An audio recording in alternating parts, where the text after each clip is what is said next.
Dawson Bubble is the best episode of this series of Doctor Who so far, and I'm not joking. I don't understand how this could have happened, but the worst looking episode of maybe all time turned out to have one of my favourite stories, the best pacing of the show so far in this Russell T Davies 2 era, and by far the best ending. On a strange alien world where everybody is surrounded by social media at all times, it seems that people are disappearing. Yes, monstrous slugs have started eating people whilst they browse TikTok all day. It's a real social media classic, but with a twist. Similar to the Weeping Angel episode, we follow a new protagonist as she gets her way through this situation. She's very unlikable, she's very useless, and I find that charming in its own way. You root for her. She goes from being totally incompetent to being mildly functional, and she's inspired because her favourite influencer Ricky is here with her in the situation to help her get out of it. The pacing is great. Obviously it gets you into the action pretty quick. We see the slugs straight away, but they give you some time to let you get into the world a little bit. You get to see her go about her day for a while. You know what normal is before they take it away from you, and that's something that just hasn't been the case in most of this series. I loved it. I loved the setting. I thought it would look horrible. I watched that clip that we all saw on Instagram of Ricky doing his weird horrible dance. It looked terrible. And then the episode just, I don't know, something about it just worked for me, man. It was so good. I really appreciated that it wasn't too much about social commentary on social media. Like he obviously it taps into a little bit, but it was more about people becoming dependent on hiding themselves away, as opposed to you know, looking at phone is bad. And if anything, if her phone had been able to detect the slugs, she would have been fine. It was the fact that the phones had turned on them because of how rude and horrible they were. Maybe these people deserve to be getting got by slugs. I think I genuinely will love any Doctor Who episode where they kill loads and loads and loads of people. I love it when we mow through a bunch of civilians just to show the stakes are real. I think that was something that was missing from some of the Moffat era, that it just never felt like people got really shredded. And this episode has such a big body count. I love it. You know, it's hard to talk much more about spoilers because it's just, this episode had so much to give me, and it drip-fed the information. The pacing was superb. Every episode so far has felt like it rushed to cram in loads of ideas. This had one idea. What if slugs ate people on social media? And it really played with it. I just can't get enough of how I was ready to make this. I was planning this review. I was expecting this to be the worst episode ever.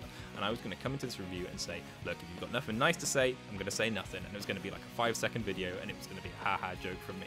But here I am, pogging off about this guy Ricky, man. This guy Ricky. He was the best guy around. And it just doesn't work out. It's actually the biggest twist I'd seen in a Who episode in a long time, and you kind of feel it coming, but then it actually hits, and I'm like, what is actually happening? They cannot be doing this. This kind of only works in spoiler talk because the ending is one of the most powerful parts about it, so I'm just going to say watch it, and if you hate it, I'm going to forgive you because it looks very silly and it could potentially have been terrible, but it just hit every single beat for me. The ending was amazing. The Doctor puts all this effort into saving this girl. Ricky, the influencer, who turned out to be the best guy ever, the most competent, well-read, handsome, strongest dude. He could have been the best companion ever. I was saying as well, I watched it with my friend, that this guy's like Captain Jack. If he was on steroids, he was so much more useful. And he's there, and she just gets him killed because she doesn't give a damn. And then the Doctor gets everybody to the end, and they're racist. And it's like, it just makes sense because she just heartlessly got Ricky killed for no reason. She didn't need, or she kind of did a bit to save herself, but she didn't have to look like she enjoyed it so much. It's such an amazing subversion of a Doctor Who episode. We have this innocent girl, we get to know her, we see what her normal life is like, we see her normal life get ruined, we watch her grow and develop skills, and then she just proves to be the worst person ever. She was already hard to love because she was a typical, Zoomer Gen, doesn't know how to do anything. She couldn't even walk, but she grew, and you're like, oh, this is kind of cute. In an old episode, like an Eccleston era, I'd be like, oh, maybe we could take her along and teach her some stuff as a companion. Maybe she could have been like an Adam and bailed out early because she's a bit useless. She was the worst, man. And you know if Ricky had survived, he would have said yes to the Doctor's offer. He would have been the best, most useful companion ever. He can hit stuff with a pipe. And because she got him killed, he got his chance of being a companion robbed. This might be like the most companion denial I've seen. It's insane. That ending scene is so well directed. It's weird, this episode obviously isn't as pretty as 73 Yards. And 73 Yards had that tone of creepiness more. This is not as artistic as last episode. Last episode was an amazing way to convey fear and and it's a masterclass of tone. But, you know, as you've seen from the divisive commentary, people hate the ending. People hate the fact that it doesn't make sense. People hate the fact that it tried so much and failed to deliver on 2 different episode concepts in one. This was one very simple idea done masterfully. It felt the most like Doctor Who has felt for me in a long time, and I really loved it. 73 Yards didn't feel like Doctor Who. It felt better than Doctor Who. It felt like maybe the future of Doctor Who, but it did not feel like... I could have seen Tennant in this episode, I could have seen Eccleston in this episode, I could have seen Capaldi in this episode. He'd have been a lot grumpier, but he could have done it. And the ending was just so powerful from Ncuti.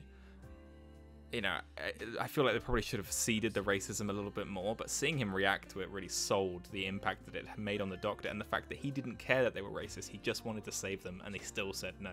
I hope every single one of these guys got ruined out there in the wilds. I hope they all got slug-fooded for days.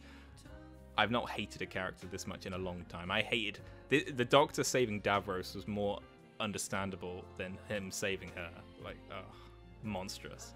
I need to know if they ever find out what she did. But there we go. Amazing episode. I'm so excited for next week. I do not think I'm going to feel like this, because there's no way they can make a character more unlikable than this girl.